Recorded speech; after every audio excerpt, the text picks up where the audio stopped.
What are the best practices if you're feeling overwhelmed or stressed about money? Well, first and foremost, I think you have to be honest with yourself. You have to do a self-assessment, not just mentally of where you are at with your emotions and your mental health when it comes to money and how you think about money. By the way, that's why we started the Foundation of Money course, which dives really deep into how we think about money. Highly recommend everyone take that course. But number one, become aware of why we're feeling overwhelmed and stressed and write it down.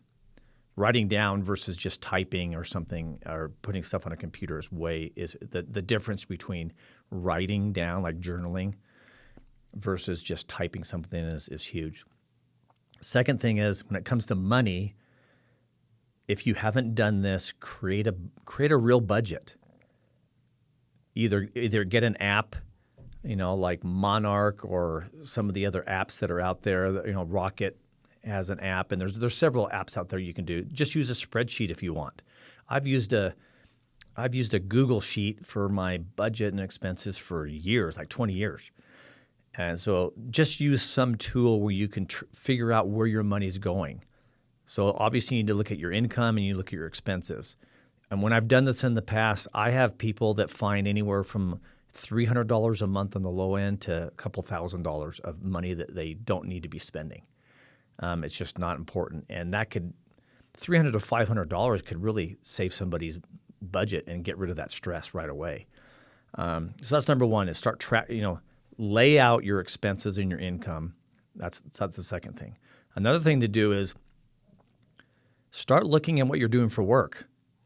I mean, one of the main things you want to do is you want to figure out how to make more money. So what are the opportunities where you're working right now? And can you work more efficiently? Can you be more productive? Can you change your attitude? Can you be happier? Can you go the extra mile? And are there opportunities for growth in the company that you work? That's number one. The other thing is there a business you've always wanted to start? Is there a hobby you want to turn into a profitable business?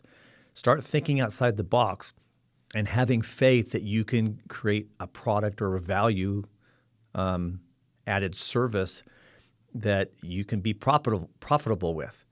So either become irreplaceable where you're working and go the extra mile and get noticed so you can get promoted, or start taking steps to start that business you've always wanted to start and start it out part-time. I mean, again, AI tools are amazing for helping people start a business. Dive into the AI tools, get coaching on AI, and start to earn more income and have the faith and expectancy that will happen. Again, it all goes back to mindset and how we think about ourselves, whether we think we're enough, and if we have poverty thinking. By the way, there's people that make millions that have poverty thinking still. So it's a mindset. And so that's what I would do. I would become aware. I would start tracking my expenses and income, and then I'd start thinking about what can I do differently to make more money at my current job or in my business, or how can I start a business where I can increase my income.